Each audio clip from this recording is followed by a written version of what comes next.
Okay, thank you. Welcome everybody. Officers and members of the public to the meeting of the Strategy and Resources Committee. Please put your mobile phones to silent if you haven't done already. There are members of the press attending this meeting virtually. Can I please ask those attending virtually to switch off your microphone to avoid any disruption during the meeting. The meeting is being recorded and will be available in due course on the Council's YouTube channel. Quick reminder for councillors. For those attending virtually, can we make sure that they hear the proceedings? And for the recording to capture the entire meeting, please ensure that you project your voice and speak clearly. Please remember it's a formal meeting, therefore do not refer to councillors or officers by their first names. There is no fire alarm planned, therefore upon hearing a fire alarm, please leave the building via your nearest marked fire exit and assemble at the top of the car park. Okay, we'll go on to the agenda. Apologies for absence. Yes, Chair, proceed apologies for absence from councillors Hunt, Councillor Milton, who's joined us virtually, and Councillor Wilkinson. Yeah, any apologies? Councillor Bell, who's working. Oh, Ben Crab. Okay, thank you. Any other apologies? Can we accept those apologies? Yeah. In favour? Thank you. Item 2, minutes of the last meeting. Anybody wants to comment on those minutes? Yeah, close those. Seconded. All those in favour of the minutes being approved, thank you. Item 3, the only thing with item 3 is that both Ken and myself have got to go to a meeting straight after this down in Exeter. So can we please move item 12, is it? 11 to straight after declarations of interest. Is that okay? Yeah. Yeah. Thank you. So declarations of interest, anybody want to declare anything? Councillor Lever? Do I need to declare an interest in devolution one like being a county councillor? Don't know. No. If in doubt, throw it in. No, it's not on the agenda. Oh, sorry, I missed that completely. Any other declarations of interest? The agenda. Wrong councillor. Item 5, there is no part B, so we'll go straight into part A and we'll come to item 11, the annual performance report. Thank you, Chair. The report is a report that we're going to bring to you each year now, hence the title, Annual Performance Report. And it's going to highlight the steps that we've taken, the actions that we've taken towards compliance with the corporate plan. So your corporate plan was approved in February last year, so 12 months ago. And the way that your corporate plan is set up, this is your corporate plan. You have 5 priorities around financial security, housing, climate and environment, pride of place and prosperity, and people matter. And under each of those priorities, you have an overall objective, and the corporate plan also sets out some specific actions that you wanted officers to go off and do. The report that's in front of you, the annual report, reviews that and sets out the specific actions that we have carried out. So you can see how far we've moved towards compliance with the corporate plan. And I'll just highlight some of the points, if I may. So, for instance, under the priority of financial security, you asked us to review and refresh our commercialisation strategy. We have done that, and the report makes that clear.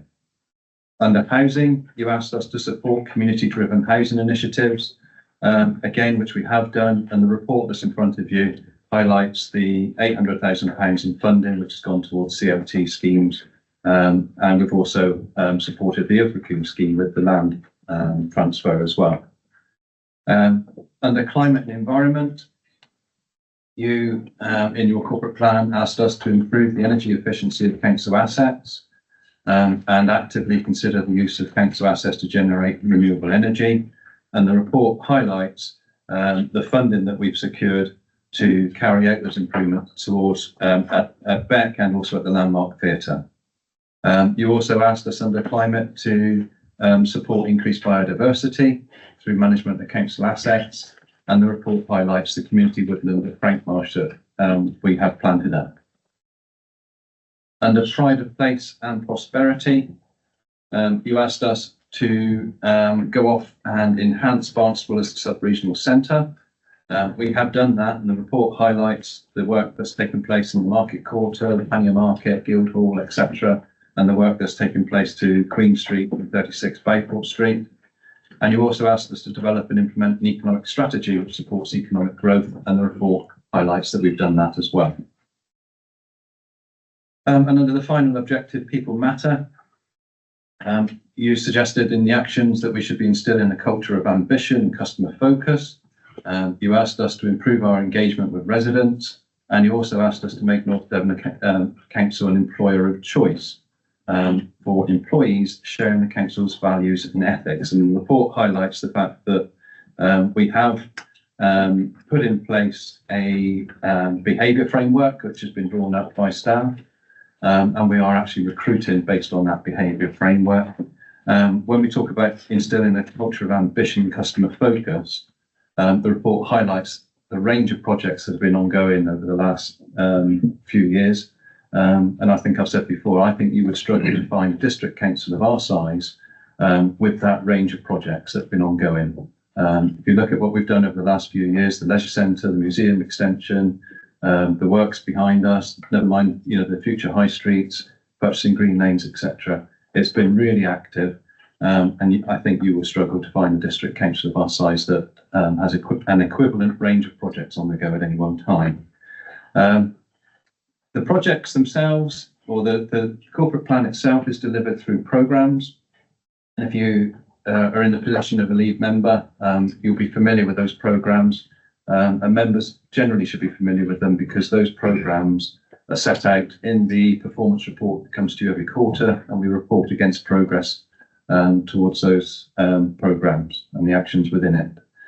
The report also highlights some case studies which we've pulled out to highlight some really good work that's ongoing around the council. So flourishing culture and the strategy that we put in place is highlighted. The works over at Seven Brethren, delivering the 180 houses. The work around the Ilfracombe Task Force, where we're collectively coming together with other agencies as a partnership to try and influence the outcomes for Ilfracombe. And the Household Support Fund, which has seen a significant sum of money, nearly £2 million going out to those in need from this authority. And we've also highlighted one individual who was positively impacted by that, and also the Frank Marsh Woodland that I referred to earlier.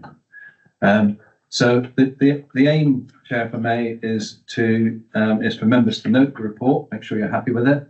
But following that is to go out to community engagement. We'll use some of the new software that we've got and try and get some feedback from the public as to whether we're on the right track, and ask for any other ideas from the public in terms of actions to take. And it's part of the overall objective of continually keeping your corporate plan under review. Okay, thank you. Ken, Councillor Lever. Yeah, just like to say, I think this is a really neat and an attractive format for blowing our own trumpet and letting people know what we've been doing.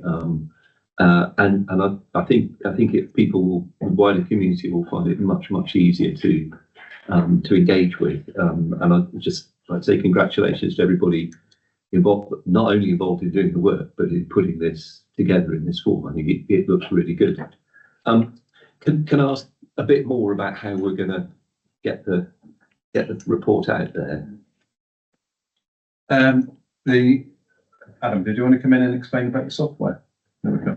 Yes, well, yes, so we're just about to launch Engagement HQ, which is a community engagement platform. So actually we thought it's going to be used as well for the housing strategy that's coming forward, but we actually thought what a nice document to put on there as that opening document so that councils can see, or members of the public rather, can see what we've been doing, and like Ken says, to engage and give some feedback on progress. Alongside that, it'll also go on our website. So just supplementary, can I ask that a copy of this just is sent to the parishes as well? Yeah. Because I think it'd be really helpful for them to see it. Yeah. And it was Adam's team that put the report together. well done, brilliant. I think, Adam, as well, it'd be beneficial, seeing we've got the governance review starting tomorrow, that this is sent today to all the other councillors or perhaps comments. So I don't know whether it will be asked upon, but I would have thought that one of the things that anybody coming in to look at any council would be asking is, do you know what your priorities are? Yeah. I'm not too certain whether all councillors are aware, and this would just perhaps reinforce that to everybody, perhaps with a covering note. Surreptitiously, so they understand. Chair, we do have the option, I mean, you could, Yeah. Strategy and Resources do have the authority and the delegated power to approve this today, because it's not taking decisions or anything, it's just reviewing the corporate plan. But you do have the option as well to take it to full council. So if you want us to send it out to all members before going through the public engagement exercise, and then we can take it to full council for them to sign off, and then carry out the public engagement if you like. Councillor Lasko? Thank you. I think it's brilliant what you've done and the presentation and the actions to date. I think the one thing that concerns me, and I wonder if this is something we could add to the next phase. I'm really concerned about Barnstable High Street. We seem to have more empty shops than we have shops now, and it's, you know, all this brilliant work that's being done to get people into the town, but the actual high street itself, if there's something that we could perhaps look at in the future to, you know, sorry, I've got a cold, so, you know, work on that to try and regenerate big shops back into the high street, because it's really sad at the moment. It worries me that we're not going to have anything to attract people. Councillor Ferris? Chairman, there's a huge amount of work going on now on exactly that issue, and there is a regeneration board that's now become the Barnstable Place Partnership. And jointly with the town council, we've got a whole team of officers working, dealing with landlords that have done very little with their property over the years, trying to get a proper relationship with them to work out what the blockages are. I don't think it's all about, it's not all negative. I think a lot of it is because now a lot of our properties in High Street are owned by people and companies away, and they have different objectives than you might imagine. But we are working with them. We've got a big team on it, and the report does come back every 6 weeks in the cycle to the Barnstable Place Partnership. So I can assure Councillor Maskell there is a lot of work already going on that, and I think we do understand the problem. But what you would think were the obvious reasons why places are empty often aren't the case. So it's really dealing with each individual owner of the property, trying to guide them through planning opportunities, some particularly listed buildings where people are very nervous about them, and they tend to leave them and don't tackle some of the fundamental issues. But having said that, there has been a lot of confidence from new tenants, and we've got a lot of people asking to come into our properties in Butchers Row and are already on a list ready for Boutport Street for the new units there. So it's not all bad news. And I think a lot of those properties in the High Street are the wrong shape, the wrong size, and it's about taking on a lease of a building when you've got empty floors above. So there are fundamental issues here. Hopefully the government's initiative at the end of the year for these auctions of empty properties may sort of give a little bit of a boost to owners to say we better find out, we better find a solution for this property before the local authority forces us to. So that might be a bit of a stick as well as the carrots that we're offering at the moment, Chair. Yeah. Councillor Caroline Weaver? Thank you, Chair. I'd just like to thank Councillor Prowse for that really helpful update and all the stuff that is going on, and I think it is great. I just wanted to reflect that over the past few weeks, we've had various different people from other parts of the country down here, coming down to the town centre, and maybe they visited at a different time of day or a different day than when you have been there, Councillor Maskell. But anecdotally, and it is just anecdotally, but I think it's worth listening to, is that the feedback we are getting is actually how great our town centre is. and particularly the number of different events that are taking place and trying to expend the offer effectively to people, not just from North Devon, but from a wider area as well. And I think of, you know, some of the stuff that's been going on in the market and with the, you know, the improvements that have been taking place there, and just actually the feeling I get from people is, yes, there are empty shops, and for the reasons that Councillor Prowse has mentioned, actually our town centre is considerably more vibrant than many town centres around the country. Yeah. And actually I think it's important that we celebrate what is good rather than trying to talk down on our largest town in the district. I think that's a really good point, Councillor Lever. I was in Barnsport on Saturday. It was a beautiful day, but it was heaving. You know, at midday, it was fantastic to see so many people there. And compare that to some of the towns that I've lived in that are really, really going through the mill at the moment. So Barnstaple has got a lot of it. And yes, you're going to get on social media some negative comments, and that then has a knock-on effect, unfortunately. And I just wish some of those people who are keyboard warriors would be keen to sort of start saying how good Barnstaple is and how good things are going and how good the museum is and how good the Panmure Market is. You know, and we as councillors, when we see these negative things, let's counter it with the truth and admit, yeah, there are issues, but my God, it's not as bad as some towns. In fact, it's a hell of a lot better. And let's start pushing that. Councillor Mascom. I wasn't trying to be negative, and thank you to Councillor Prowse for the update. It's good to know that is, and that people are working hard on this, and thank you for that. Any other comments, Councillor Lever? Can I move to note the reports? Anybody second to move those? All those in favour of noting it? Thank you. And would you like it to go to full council following the engagement? Can we first of all send it to all councillors? Yeah. Today, if possible. Then are we in favour of going to full council? I don't see any reason why it's not still here. Okay, that's fine. Thank you, Chair. Let's celebrate. Yep. Okay. Going back. That's 8. Item 6. That's item 6. Performance and financial management.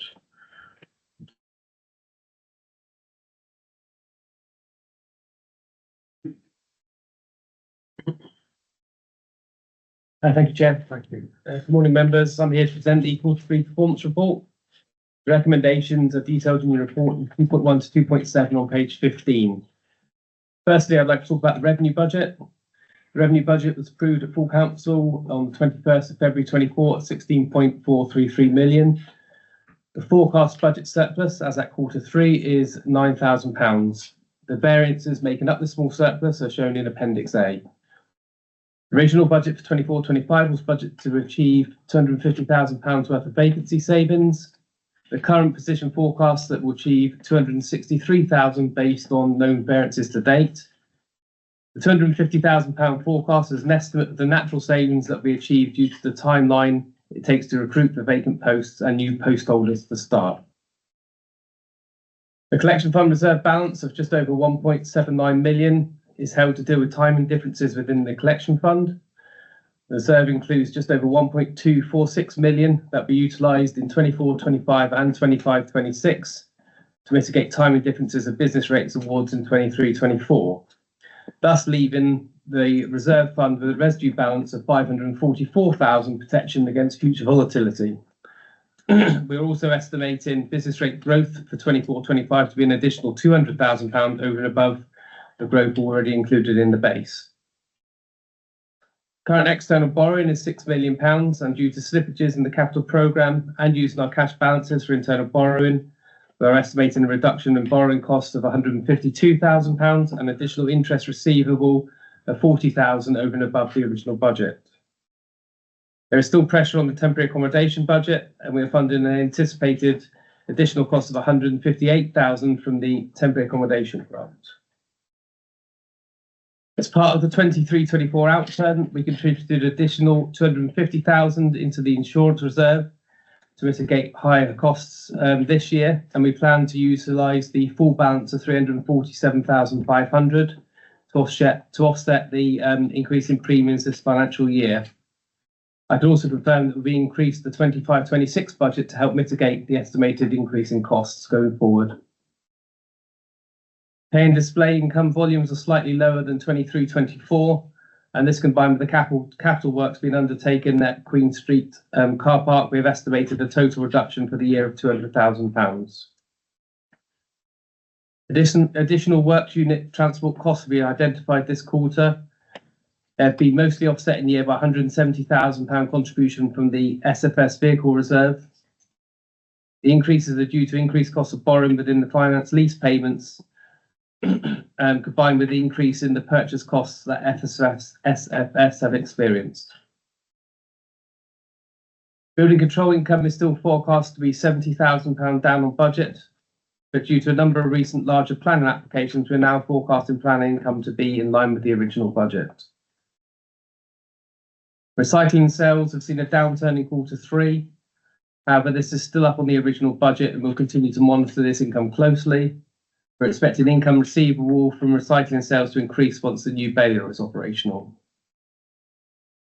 Now moving on to the capital, the 24-25 capital programme is attached at Appendix D. The current 24-25 capital programme stands at just under £23 million. We are proposing overall net variations of just over minus 2.5 million this quarter. 5.4 million relates to slippages to later years, with other variations of 2.9 million partly offsetting this. All details can be found in 4.4.3. These changes take the revised total capital programme to just under 36 million and is funded by 320,000 capital receipts, 14 million borrowing, 19.6 million external grants and 2 million from earmarked reserves. The actual spend at the end of December was just under 10.7 million. Release of funds for this quarter can be seen in 4.4.8. Then we have the normal treasury management, debt management and general debtors detailed in 4.5 to 4.7. The corporate plan key results and performance are detailed in Appendix E, and Section 5 gives a summary of the key points, and Nina's here if you have any detailed questions for those areas. Members, that concludes the Q3 presentation, and I'm happy to take any questions. Thank you very much. Thank you for the hard work that's gone in, obviously. Councillor Ricky Knight. Just a quick one, sir. Thank you. Thank you, Chair. In environmental enhancement, page 24, the last bullet point, review of solar PV in temporary accommodation. Can you tell me a little bit about that, or someone? I don't. Yeah, I'll share if that's okay. Yep. So, as you'll know, we've increased our asset in temporary accommodation. We've approved capital programmes buying all aspects, but many of those didn't have any solar on those at the time of purchase. So a piece of work now being done to understand whether they are suitable. Most of them are, some aren't, and I think that's due to the location potentially. So that'll be the next phase, looking at the business case. But for the most part, those properties we do own will be able to be retrofitted with solar to bring down the costs and also make them more sustainable. Thank you, Chair. Just, I suppose, second bite of the cherry in terms of our properties. So, to what extent are we looking forward to installing more renewable energy systems on our roofs of our properties, not just the ones existing, but also, there's the Palion Market and Brinsworthy itself. I just waiting, as it were. So I think the next project, if I may, Chair, is for the crematorium. Yes. So that's going to be a joint project, and I believe that's already been costed. It's going to be how project support that moving forward. And I'm not entirely sure about the Brinsworthy.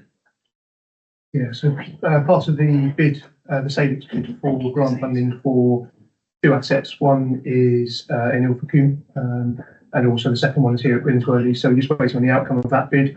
Part of that will be to obviously improve our energy efficiency of our heating system, and then also we'll be looking at the appropriateness of PV panels on the roof here as well. So we'll be looking at this asset, reviewing our other assets such as the Palion Market. When the roof was done, that was done with the plan that obviously it would obviously be able to take solar panels as well, and then likewise with our wider asset base as well. So it'll be a programme of works to review the capability, but like I say, starting with our temporary accommodation and the assets that we've got here at Brinsworthy. Thank you.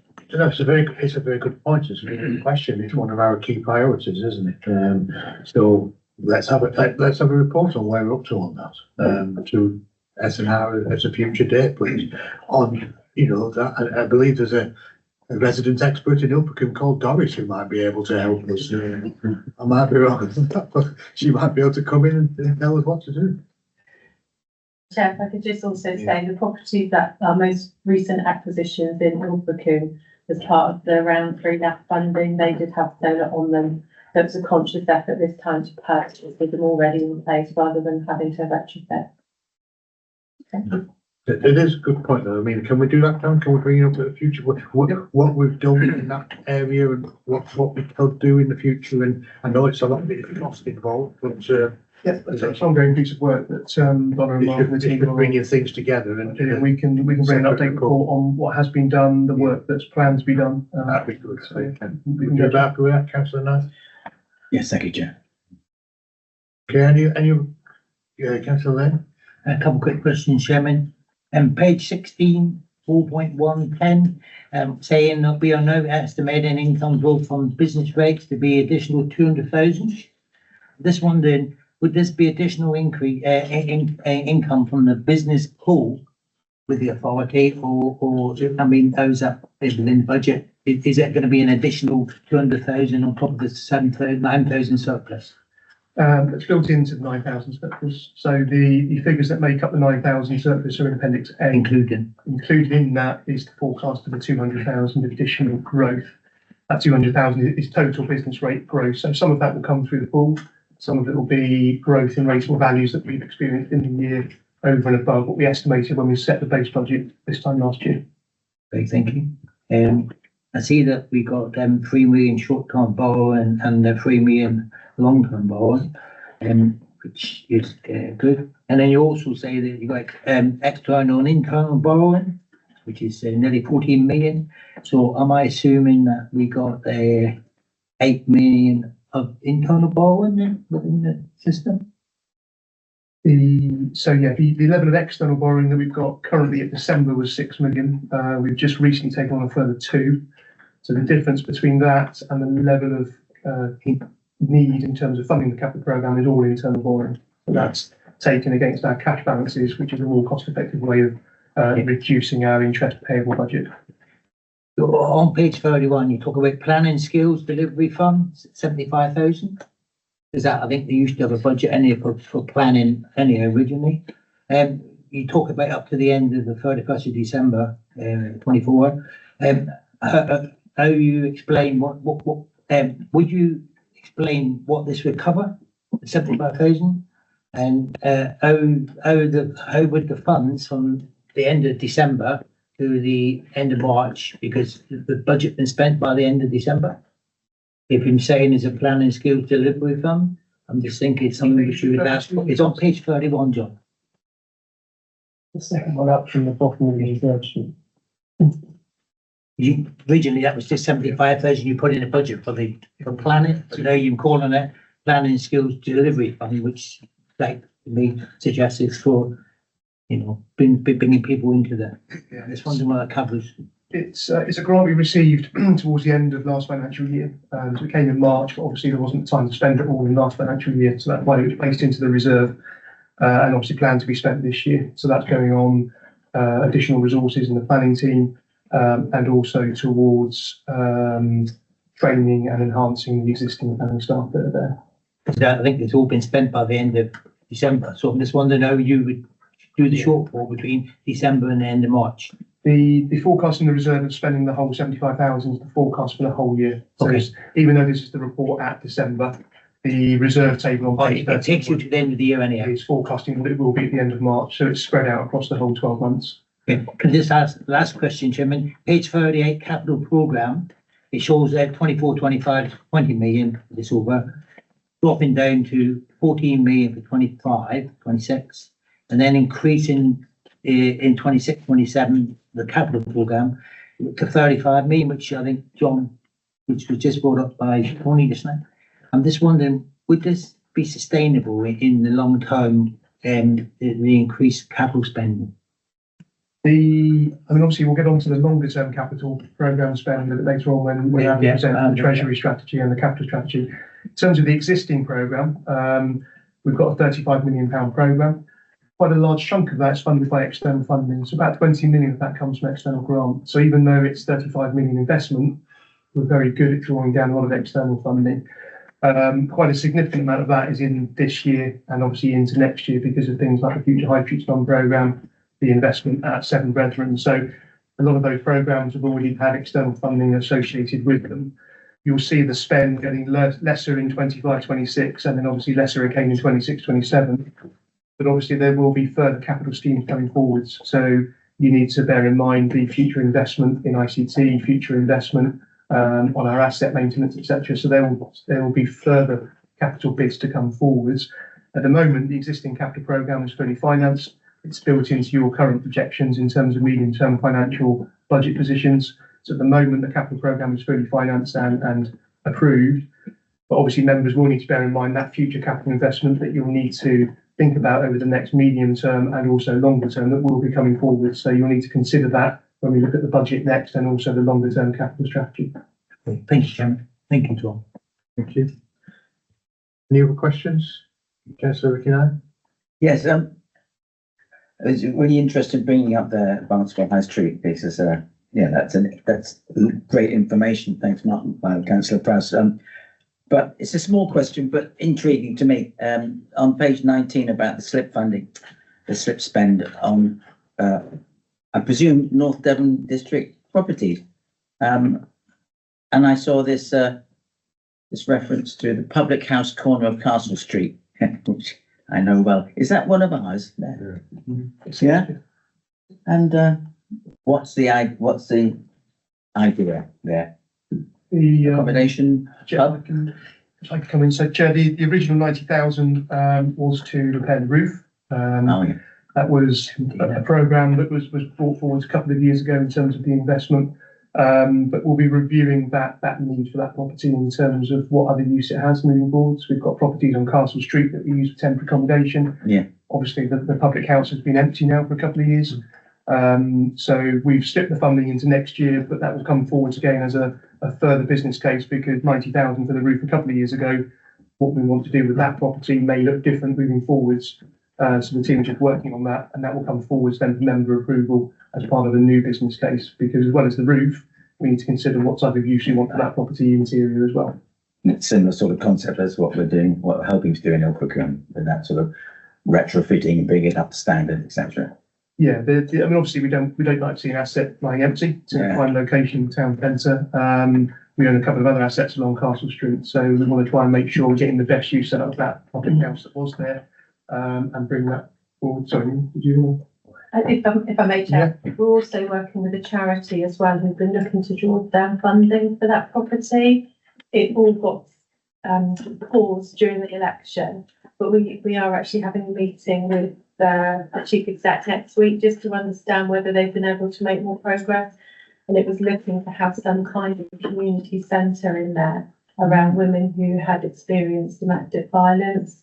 So there are still conversations. Apologies, John, if that hasn't crossed your desk just yet. But there are conversations in terms of using that asset for the community as well. But we're waiting to hear if that funding has been secured. And they're also looking to do a type of event like a DIY SOS to get other businesses involved as well. So when I know more, I will be able to bring it to the table. That's okay. Right, thank you, Ian. Any other questions?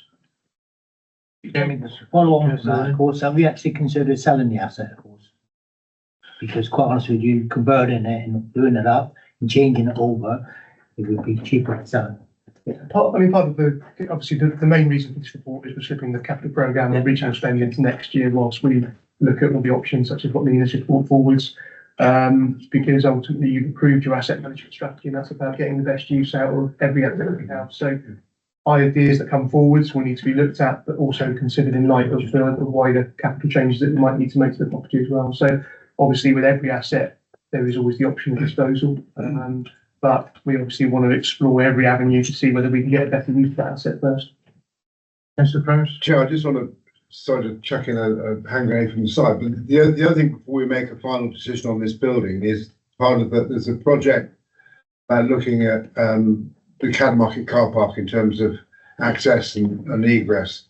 And so, which could impact on this building. I mean, I know it's got a rear access as well, but I just think we need to move that project on a little bit further so we understand any potential impacts or whether it would have any impacts on that. Because one of the biggest problems talking about the use of the town centre at the moment is the parking by people with badges along Tudor Street, and therefore the congestion of coming in and out, which actually spoils the feel of that bit of the town centre and people's initial access to it.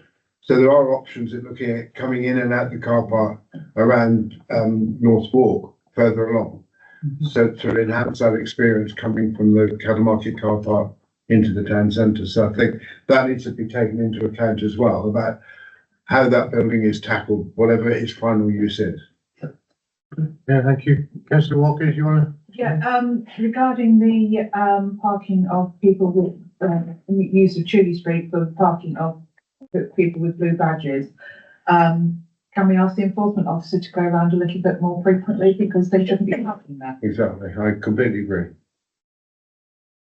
Yeah. I think, Chairman, on that point, it's particularly galling for people when they actually park across where the pedestrian crossings are as well. When there are dedicated spaces literally 5-6 yards away. So it is but I think too, getting the traffic out would also make that enforcement easier. If we could look at putting a bit more oomph into that project thing, the sooner that can happen, the better for the town centre. Yeah, no, I agree. We'll be slightly away. Can we That's my fault, sorry. can we get something to the enforcement team to look at that?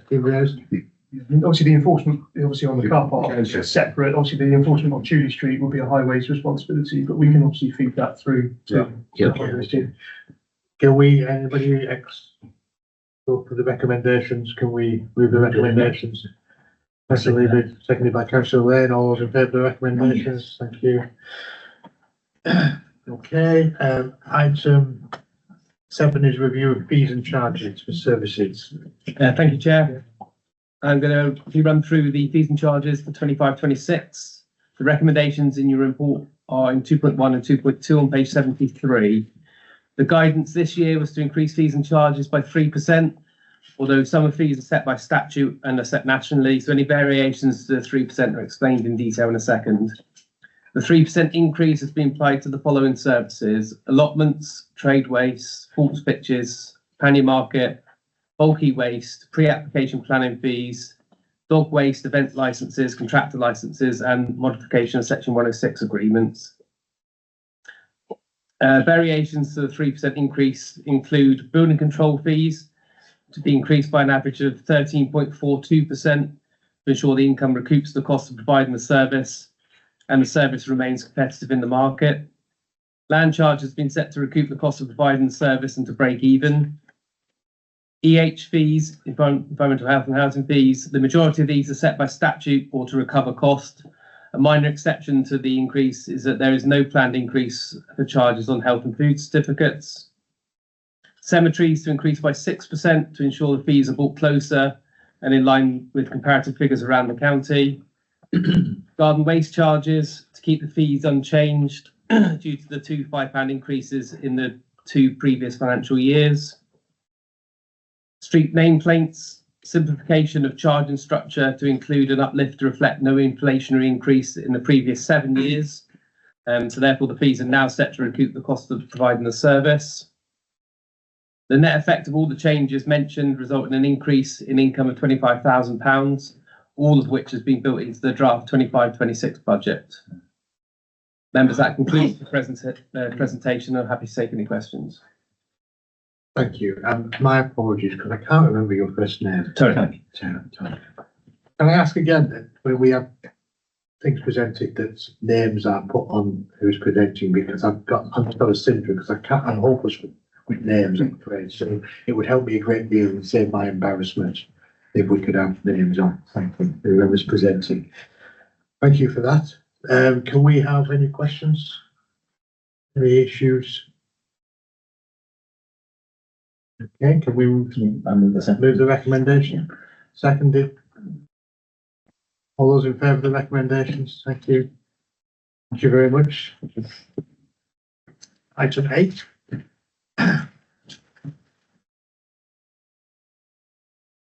Revenue budget. This is you, John, is it? Yeah. So you have to remember something. George, Don't take the mickey, I've got a syndrome.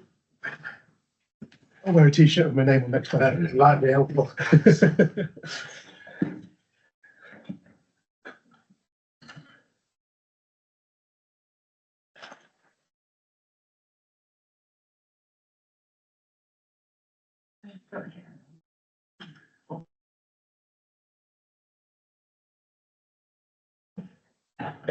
Lovely. Thanks, Ryan. Thank you, members. So item 8 on your agenda is your revenue budget for 25-26 capital programme, medium-term financial strategy up to 2030-31 year.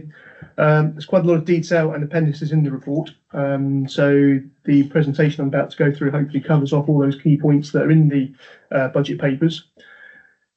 In terms of setting some background, the finance...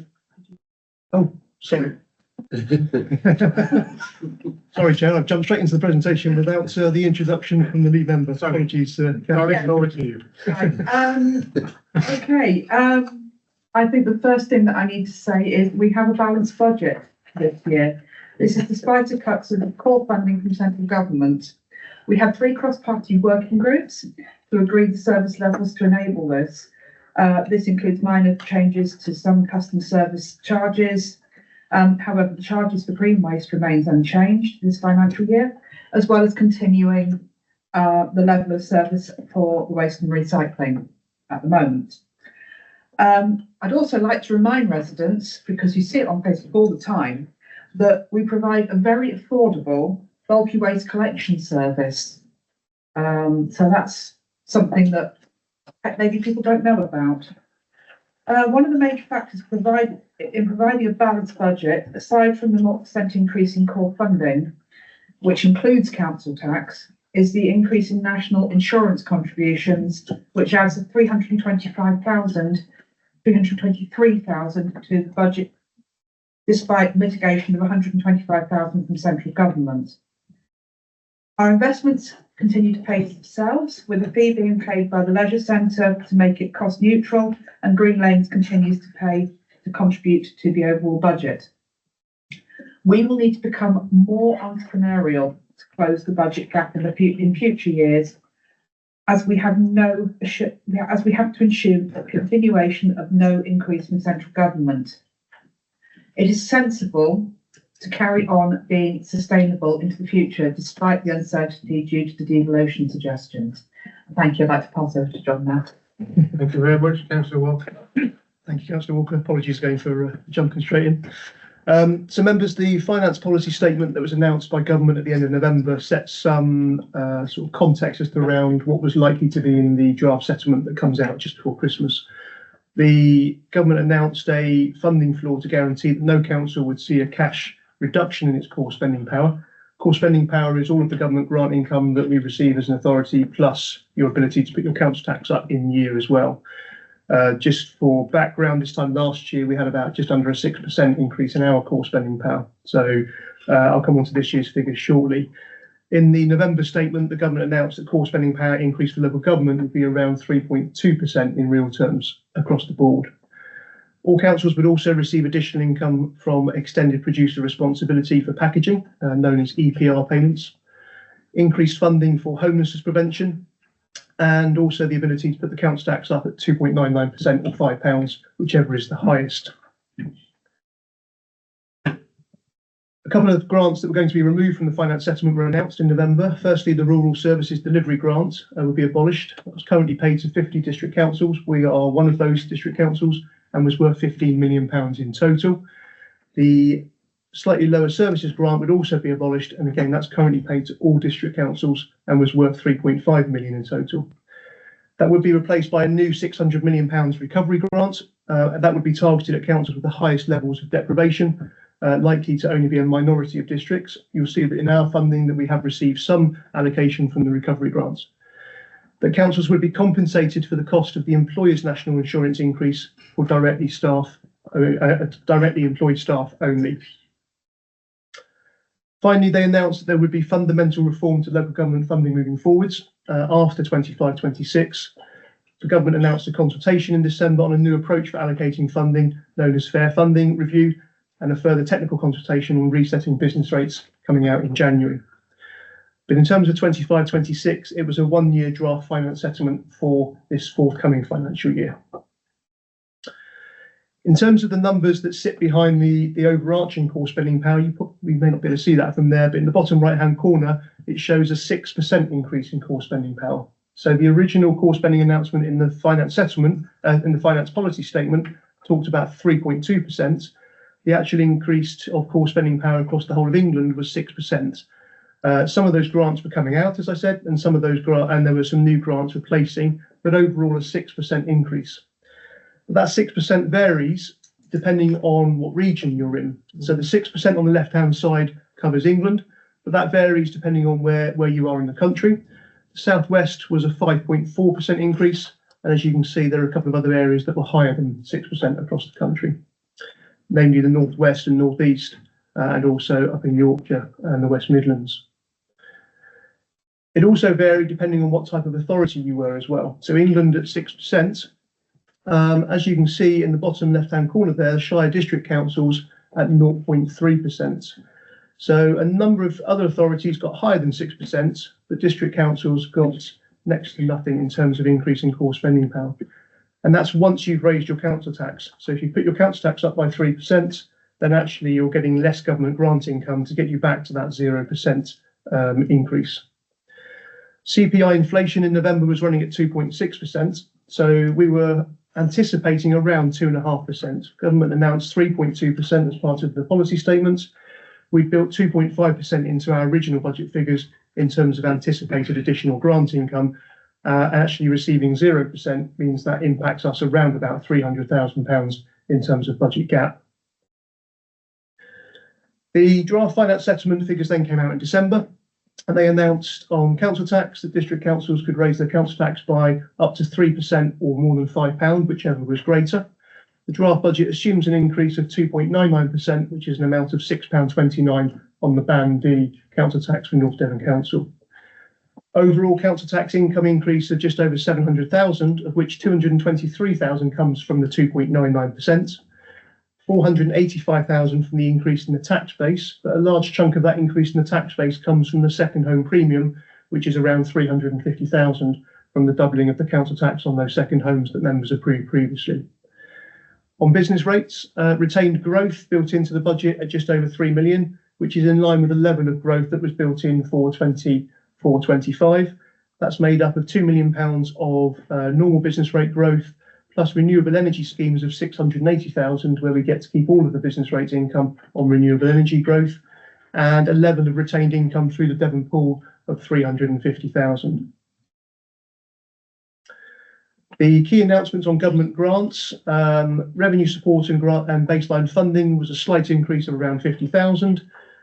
Some growth on the new homes bonus grants, 3 grants removed, which was the rural services delivery grant, services grant, and last year's funding guarantee grant, and then replaced with 267,000 of new money through the recovery grant, and also a funding floor grant, which meant that no council saw a decrease in their overall core spending power, albeit we've been shown as a 0% increase. The net of adding all those together meant that we actually ended up with £300,000 less government grant than we had for 24-25. So once you offset that with the increase in the council tax, that means the level of funding for North Devon Council is the same as it was for 24-25, but obviously that doesn't cover then any of your increased costs. So namely pay increases and other inflationary pressures that the council will see. The consultation on the draft settlement was announced as part of the finance papers that came out in December. That ended on the 15th of January. And you'll recall that this council responded to that draft consultation, and a copy of that's in your papers in Appendix F on page 179. The key messages behind that was around the disparity between funding for rural authorities against its urban counterparts. And when you look at the level of funding spending power, once you take out that increase in council tax, for head of population, it varies differently between rural authorities and urban authorities. So for 25-26, the amount of funding per head of population for rural authorities is £407 per head. For urban authorities, £573. So that's £166 difference in gap funding that the government gives to urban authorities compared to rural authorities, and 40% higher. So quite a significant disparity still between rural and urban funding. The government also announced as part of the November Finance Policy Statement funding through the Extended Producer Responsibility Scheme. This was new funding for councils, and the idea behind it was to capture the full cost cycle of preparing packaging materials, processing of materials to production, that packaging used by retailers, consumers using that packaging, and then that packaging going into the waste system, whether that be recycled or into the residual waste. And the idea behind the scheme was to capture that full cost and pass that cost on to the producers of that packaging. The aim is to make those producers responsible for the cost of that collection, managing and recycling of that material, and incentivise them to try and make their products more recyclable, so that there's less packaging going into the recycling, into the residual waste stream. The fees will be payable from 2025, and that's on to the producers of that packaging. It's intended to cover the full net cost of collecting, managing, recycling and disposing of household packaging waste. And companies are obligated, if their turnover is £2 million or more, and handle over 50 tonnes of packaging. The scheme administrator, who will be DEFRA, will pay local authorities per tonne the full net disposal costs of providing an efficient and effective system. So that's money that will then come into the authority, and the authority has been allocated just over £1 million of EPR funding. And that's to go towards funding that cost of collection and processing that material, and also making sure you have the right collection methodology in place to provide an efficient system. Government announced simpler recycling announcements as part of trying to get consistency across the board for recycling services from March 2026, including food recycling to all households. That can be collected with garden waste if required. You can still commingle metal, plastic and glass in a single container, but there is a responsibility to collect paper and cardboard separately from other dry recycling. Government were going to provide new burdens funding to provide for food waste collections, but you'll recall from seeing a lot of those announcements, we do a lot of that already. We've already made that investment in that infrastructure in terms of our recycling vehicles and how we collect the curbside collection process that we have in place, the processing of the material back here in the recycling hall. So a lot of the investment behind that has already been made. The EPR payment coming in will obviously mitigate some of those costs that we've made in terms of that upfront investment. In terms of the allocations to the authority of just under 1.2 million, we've made that investment in new lease vehicles. So we brought forward some of those recycling vehicles that were going to come forward in the next year or two. And we've increased the number of recycling vehicles that we have out there on our collection grounds.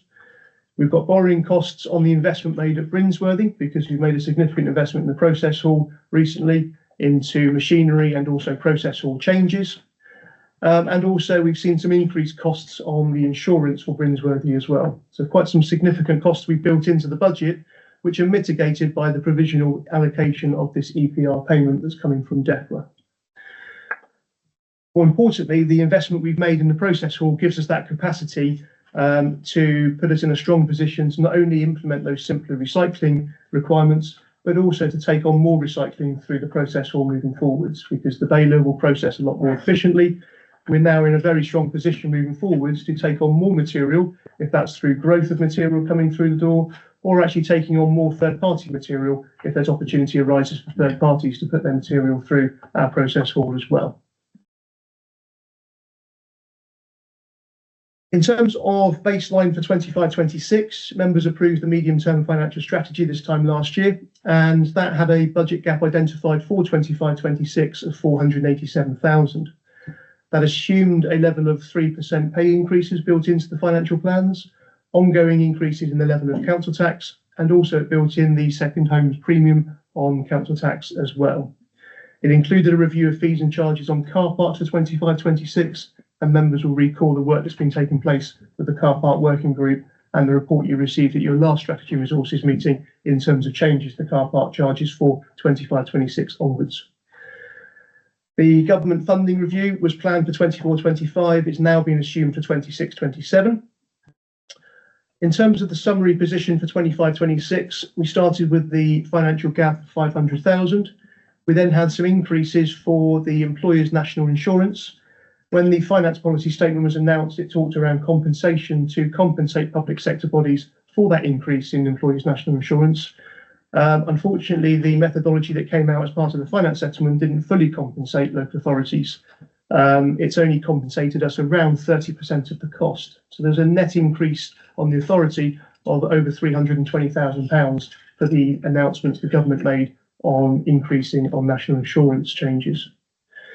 We've seen other employee costs impacted from the pay award in 24-25 and NI changes in 24-25. Increase in our finance lease costs, as alluded to earlier by Tony in the performance report. We saw increases in our insurance costs. The timing of the transfer of public conveniences to parish is happening, but it's happening a little bit slower than we originally envisaged. So the full savings of those proposals aren't coming forwards yet. Some of the savings are built into 25-26. Some of them will come into 26-27 once those migrations of those parish council toilets are taken place. The net government funding changes and the introduction of the extended producer responsibility grant left us with a revised budget gap just before Christmas of around 600,000. The team have been busy looking at areas we can try and mitigate that gap in terms of putting forward a balanced budget for members. We've seen announcements on planning fee prices going up, so that price change does have an impact on the existing level of volume on planning fee income of around 120,000. We've built in some growth in recycling sale material income from volume of changes as well as price fluctuations. We've built in the 3% fees and charges that members approved in your last report. And Adam and the team have looked at the borrowing costs and our profiling of borrowing costs over the next financial year and the timings of when that borrowing will be taken on. And that's yielded an additional £96,000 worth of saving on our existing borrowing costs for 25-26.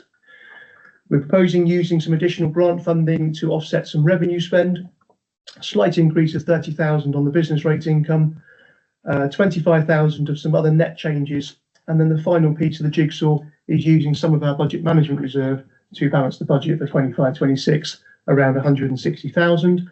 That still leaves around £500,000 in the budget management reserve and does give you a layer of protection moving into 26-27.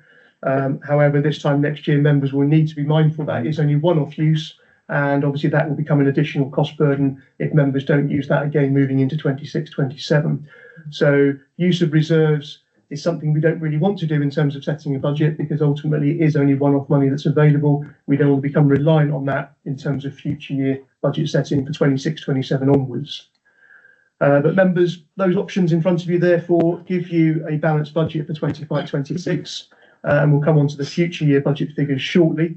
But we're happy that those changes give you a prudent budget moving into 25-26. But obviously there are some challenges ahead in terms of bridging the future year budget gaps. The level of council tax for 25-26 is proposed to go up by 2.99%. That would increase the Band D element for North Devon Council by £6.29 up to £216.68. We're still awaiting the announcements from the major preceptors such as the Police, Devon County and the Fire Authority, and Town and Parish Council precepts are starting to feed through. So in your February full council meeting, you'll approve the council tax resolution that will capture all of those precept demands and those precept requests. That just shows how the council tax bill is broken up. A large proportion of that goes to Devon County Council, 9% comes to this district council, 11% to the Police and Crime Commissioner, and around 4% to Devon and Somerset Fire Authority. One thing that's been touched on earlier when we talked about the annual report was the acquisition of Green Lanes. The slide in front of you just gives you the picture of the return on investment that acquisition had. In 21-22, when we bought Green Lanes, it returned a net benefit to the council of just under £250,000, just under 300,000 in 22-23, and the net return last year, once we mitigated the impact from the income volatility reserve from Wilco going into administration, returned 237,000 to the authority. The cash flow for 24-25 is in line with the original business case. So the investment in Green Lanes is covering its costs, it's covering the borrowing implication, and it's returning a net benefit to the authority. So that's shown a positive investment and a positive investment return. These are the types of things that members will need to consider moving forward in terms of how do we bridge our future budget responsibilities in terms of bringing more additional income back into the authority. So members, bringing that all together gives you a draft revenue budget in your Appendix A on page 165 of just over £18 million. That's your net budget, which takes into account your total costs less your income to give you a net budget of 18 million. That's funded by £8.2 million of council tax. So just under half of that comes from your council tax that you raise. £6 million from baseline funding on business rates and also the level of growth in your business rates. Some grant income, and also at the very bottom there, you've got your funding floor grant of just under £1 million from government in terms of the 0% increase in your core spending power. That gives you a balanced budget of 18.073 million. And a budget that we can put forwards to full council that we feel is prudent and responsible. The assumptions in that budget include a 3% increase on salary costs for next year, 25-26. That's not been agreed yet. That is out for negotiation between the unions and the national employers. So any variation to that will obviously change the figures that are in the draft-based budget. It assumes that level of increase on council tax and fees and charges that we've previously spoken about, and freezing the garden waste subscription at £60. The strategic grants that are built into the base budget are shown in Appendix B on page 167 and also shown on the screen in front of you. That shows no change to the level of grant proposed, so no reductions to those level of strategic grants. You'll recall the community lottery that we launched returns an amount back to a central fund that the council hold. And that's estimated to be about £12,000 for the 24-25 year. So as part of the Q3 performance report, it's proposed that goes into a reserve and rolls into 25-26. But that does give you the flexibility to allocate that £12,000 across to either other organisations or increasing strategic grants that are in front of you, or putting it back into the base budget if you want to keep those grants at the existing levels. As part of the budget workshop, it was a steer that members gave as they wanted to continue the support of the North Devon Records Office that you gave in 24-25 as a one-off grant of £3,000. The budget workshop members wanted to include a £3,000 allocation in 25-26. We've built the other £9,000 difference into the strategic grants budget, but it's to be allocated yet. So that's for members to consider either this morning or when the budget comes to members at full council as to what you want to do with that 9,000 and whether you want to increase the level of strategic grants or award to any other organisations.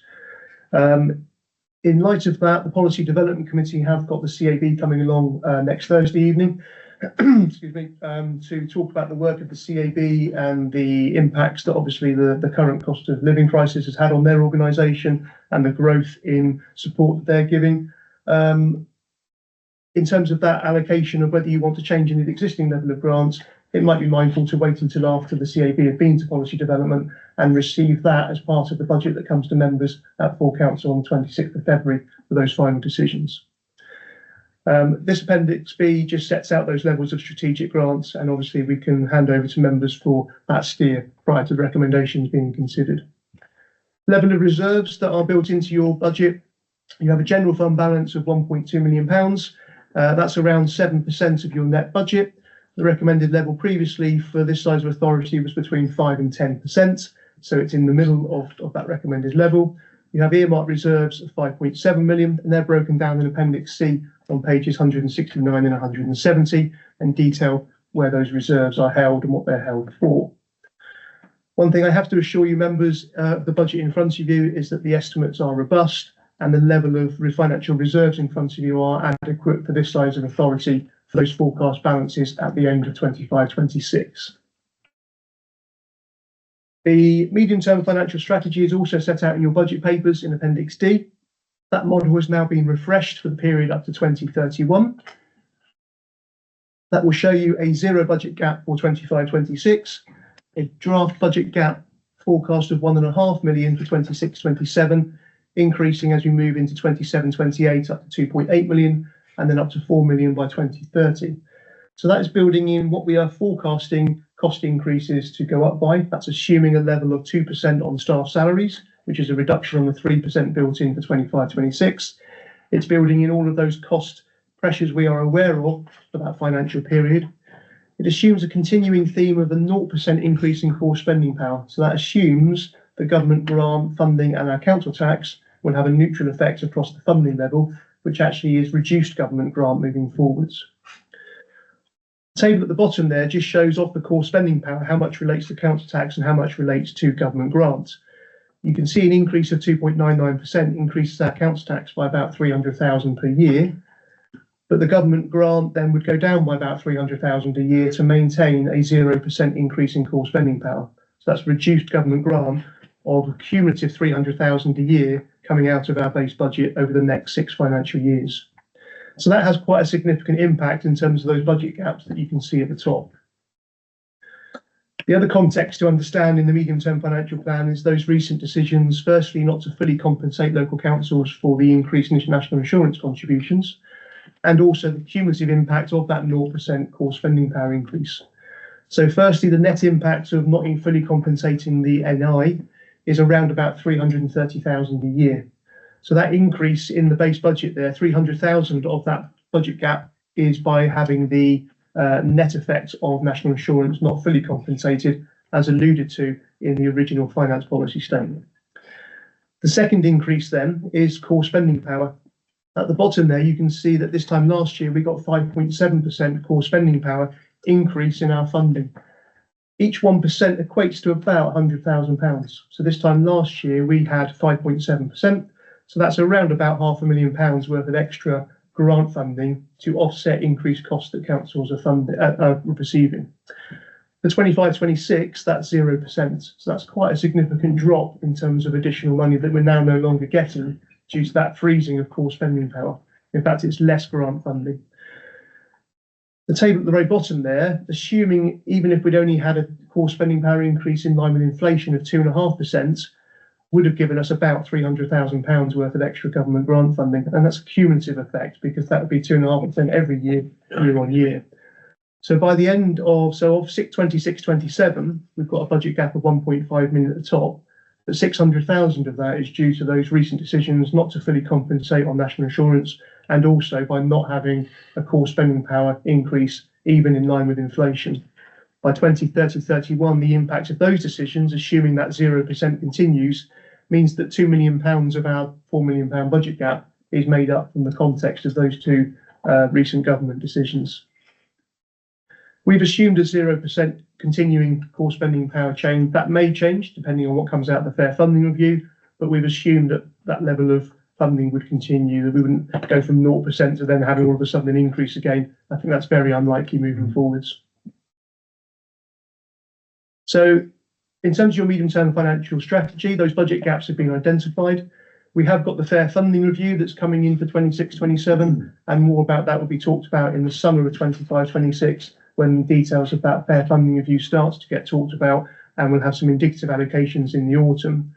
It assumes pay increases continuing at 2%, but if that varies, each 1% equates to a further £200,000 change to the figures that are in front of you this morning. It assumes an ongoing increase in council tax of 2.99%, but if one year you chose to freeze or you didn't want to put council tax up, the impact of that would change those figures by about £250,000. In your budget report in section 4.1.5.7, that just shows that budget gap, and also then the things that aren't included are shown in section 415.16 on pages 158. And that really sets out the things that aren't included in there. And that's things around potential additional recycling income that may come from if we've got the third party to bring recycling income here. That's not built into that because we haven't made any decisions about that yet, but have the capacity to potentially process more material. There is that opportunity to grow the income that comes through the door here at NDC.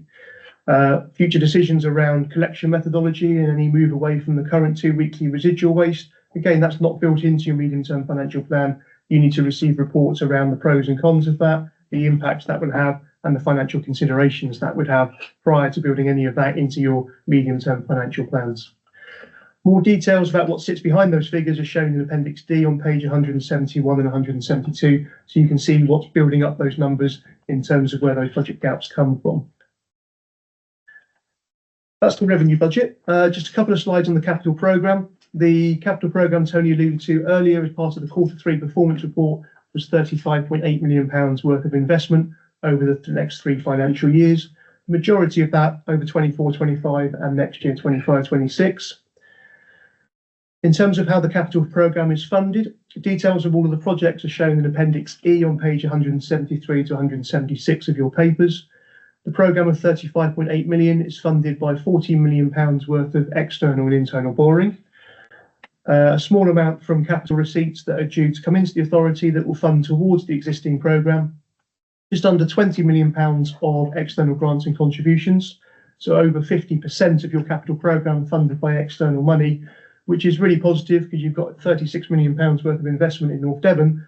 It's only costing the council just under 16 million. So again, I think that's a positive that the teams are trying to get as much external funding into the schemes as possible to mitigate that impact on the NDC budget. And just under £2 million from earmark reserves that are set up for capital purposes. So the recommendation to full council is the approval of that capital programme that will follow on from this morning's reports. In terms of the projected borrowing need, and we'll go into a bit more detail around this in the following reports that Adam will cover on the Treasury Management Strategy and the 10-year capital strategy. That just shows your capital financing requirements.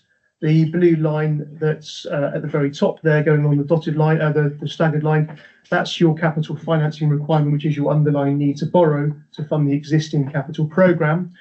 The most important thing is that your level of borrowing doesn't go above that because then you're borrowing more than what you need to. The level of borrowing is shown in orange, which is our level of external borrowing that we are projected to take on. The difference between the orange line and the blue line is then the level of internal borrowing that we will take on, which is borrowing from our own cash reserves, which is that more prudent measure of funding our capital programme and not incurring as much interest as we need to on our borrowing costs. Risks that can affect those financial plans, these are set out at the back of your report in section 4.3. So I'll take it that you've read those. I don't need to go into those in any detail. They're the same risks that we thought about this time last year when setting the budget. The only one that I've added on to there is the last one, which is around devolution. Obviously, devolution, local government reorganisation is being talked about.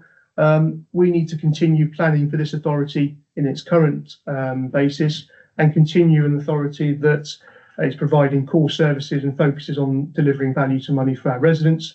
It's important that our financial decision making is made for the longer term and that we don't take short-term decisions that potentially could put that financial viability at risk. So it's in there as part of our risks of financial plans because we need to consider what is happening with devolution and local government reorganisation. But it's important that we carry on as a business, as a viable business that's sustainable for the future until such time as we know any different in terms of timelines and future plans. Finally, in terms of timeline, we're here this morning on the 3rd of February. You've already had the council tax base set by members at full council. That's for the average number of properties for setting the council tax.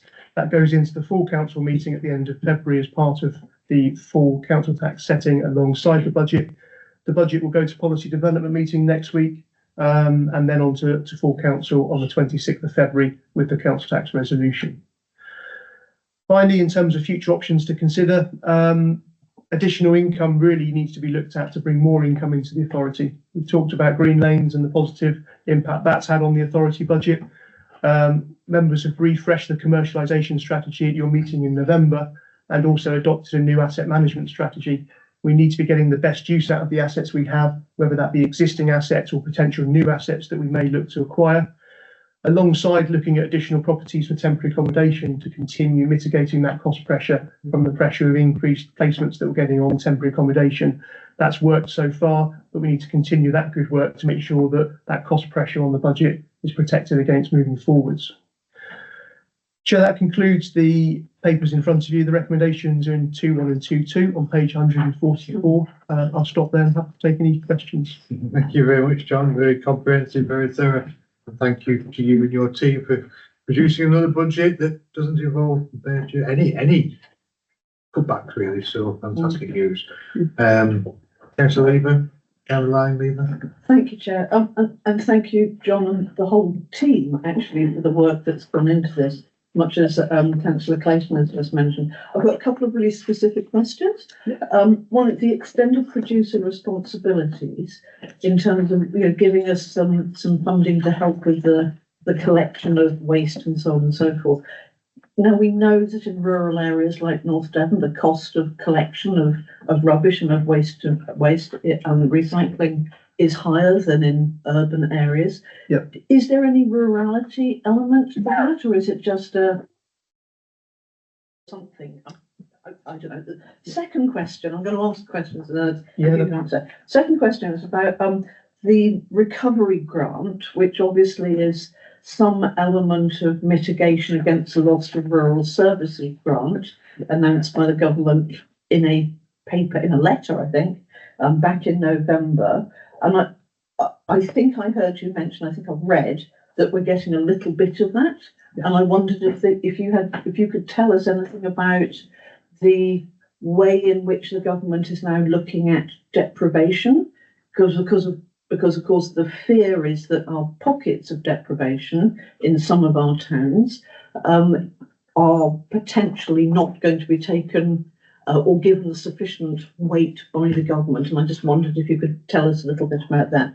But actually, the last thing I wanted to say, as much as Councillor Clayton did, and actually I wanted to thank all of the staff involved, not only in putting the budget together, which I think is a balancing act of some extraordinarily amazing skill on many people's parts, given the decade and a half of increasingly difficult financial positions for councils, and looking at the forecast for the future. That's quite frightening in terms of service provision for the people of North Devon.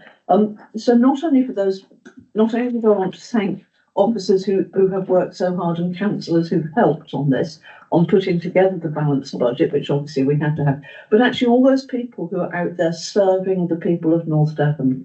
And I think sometimes we forget how hard people, not we, but it can be forgotten, actually how hard and how difficult some of the challenges are that North Devon Council staff face on a daily basis. And I would just really like to thank them all and respect, actually. So yeah, 2 questions and that comment. Thank you. Thank you, Councillor Lever. In terms of the extended producer responsibility, there's quite a complicated formula, as you can understand, that sits beneath that. But in terms of the characteristics that they've taken for assigning allocations, they look at the amount of tonnage that comes through to each authority. So that's taken from data that we will provide to government around things like waste data flows. That's taken into account the amount of tonnage, the amount of recycling. In addition to that, then there are other characteristics that get taken into account in that formula. One of those is deprivation. One of those is how much of your area is proportionately in an urban area, a rural area, or a highly rural area.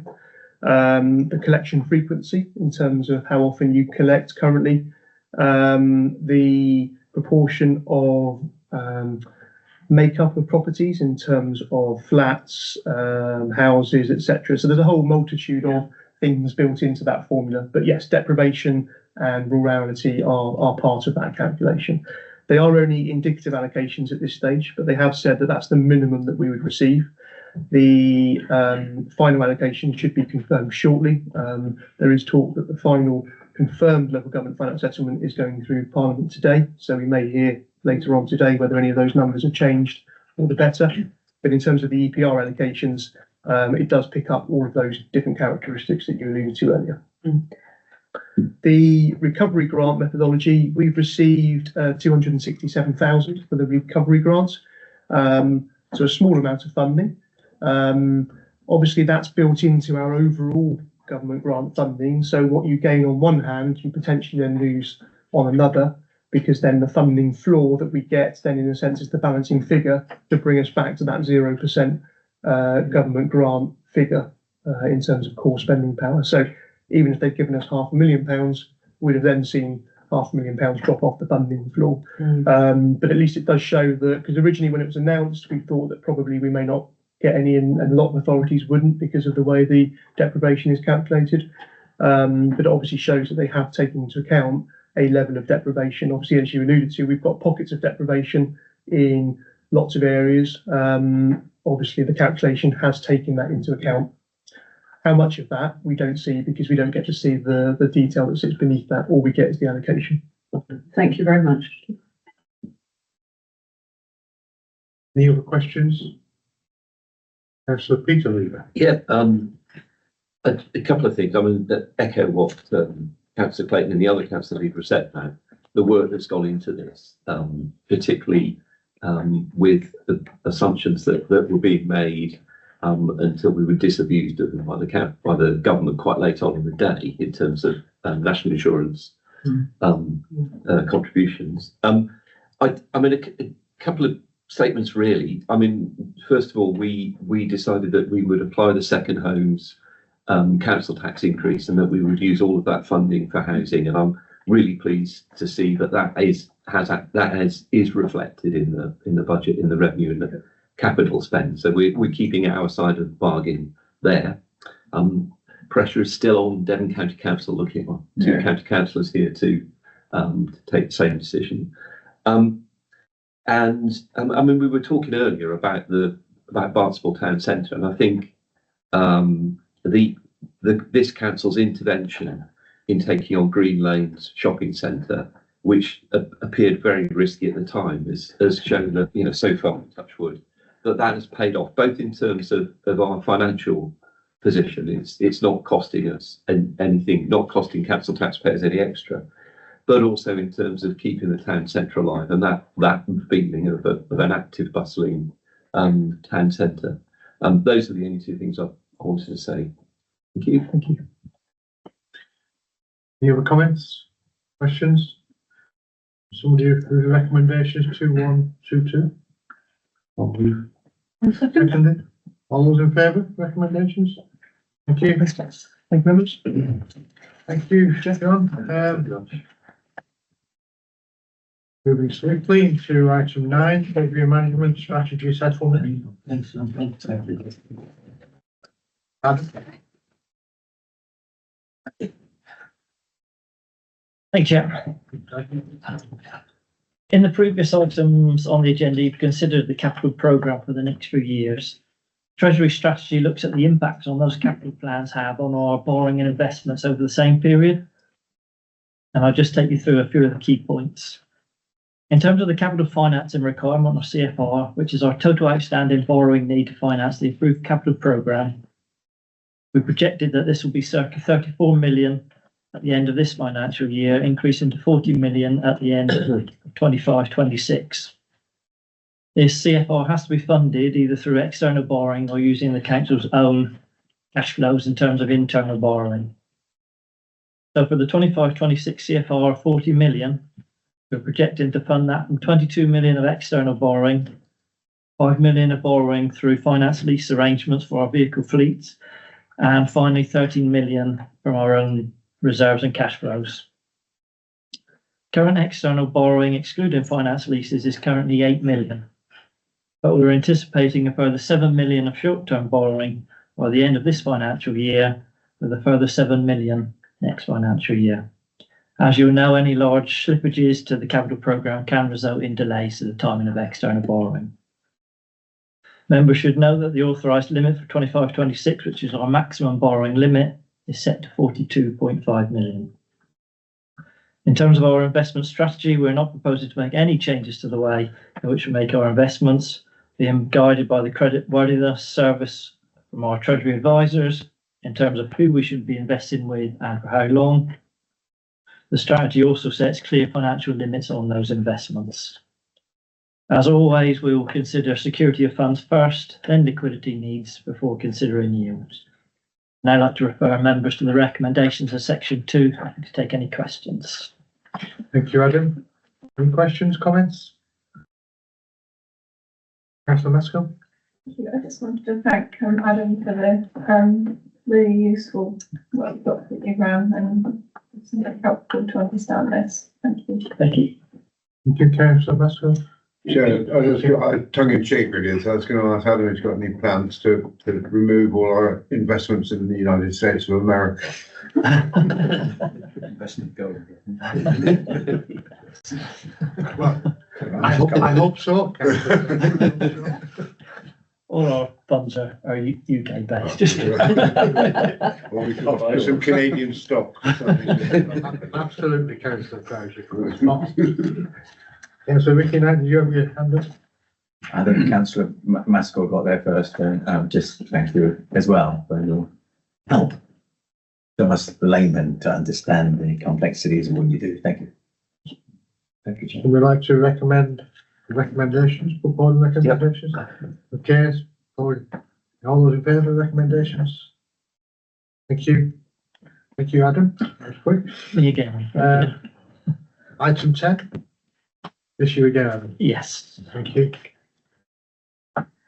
Okay, the aim of the 10-year capital strategy is to look at the long-term view now of the financial stability of the council and to provide members with a financial context for when you make your future capital decisions. The report is broken down into two timeframes. Firstly, the medium term, which you've largely covered off today with the Treasury strategy and the medium-term financial strategy. And secondly, then the report goes on to look at the long term for years 29 to 30 to 34, 35, which includes our estimate as the sort of business as usual capital expenditure around replacing the vehicle fleet, asset maintenance and ICT improvements. So extending our financial projections, we can start to look at the impact on our long-term funding. In 10 years' time, we're projecting that our CFR, which is our underlying need to borrow to finance the capital programme, will still be circa 37 million, funded by 23.5 million of external borrowing, 7 million of finance leases, and 6.5 million of internal borrowing. This is before members have considered any further capital projects which are not fully funded. Clearly, there is a cost to external borrowing, whether that's from the PWLB or finance leases, which is a pressure on the council's revenue budget. The cost of borrowing is set to remain over 3 million a year for this long-term period. Again, I'd like to refer members to the recommendations of section 2. Happy to take any questions. Thank you, Adam. Any questions, comments? Okay, the recommendation is committee has to recommend full council capital strategy be approved for 10 years. Proposed by Councillor Lever, seconded by Councillor Prowse. All those in favour? Thank you very much. Thank you, everybody. And that's the end of the meeting. No. Item 12. My apologies. Item 12 is just a note. Urgent decision. Sorry, I thought that was the one we did. We take a people. Yeah, thank you. Is this you, John? Yeah, you don't get on, Chair. So, members, this was an urgent decision that I took in the absence of the Chief Executive, under my role as Deputy Chief Executive. The urgent decision was around the off-street parking order. So, obviously, members approved the off-street parking order at your last meeting in January. Since then, obviously, we've been looking at the existing Tarka car park and also the Longstay car park, which was an all-day charge. We have the overflow car park, which will be closing in mid-February, because that forms part of the wider development of Seven Brethren. So that would have been a loss of short stay spaces near the Tarka leisure facility. So the urgent decision talks about the introduction then of a 1, 2 and 3 hour stay on the new long stay car park to replace those short stay spaces that are available. So it actually increases the number of spaces available at a short stay element. So it's providing that additionality on the Seven Brethren long stay car park at 1, 2 and 3 hours to complement what's already on offer outside of the Tarka leisure centre. But also then to remove the all day allowance at the Tarka car park, because to encourage people to park short stay outside the leisure facilities, and the long stay element is available on the long stay car park. That's for the 2024 order, and also the same then for the 2025 order. That was the urgent decision we took following consultation, and obviously it's for members to note this morning. Thank you, John. Councillor Lever and then Councillor Knight. Thank you, Chair.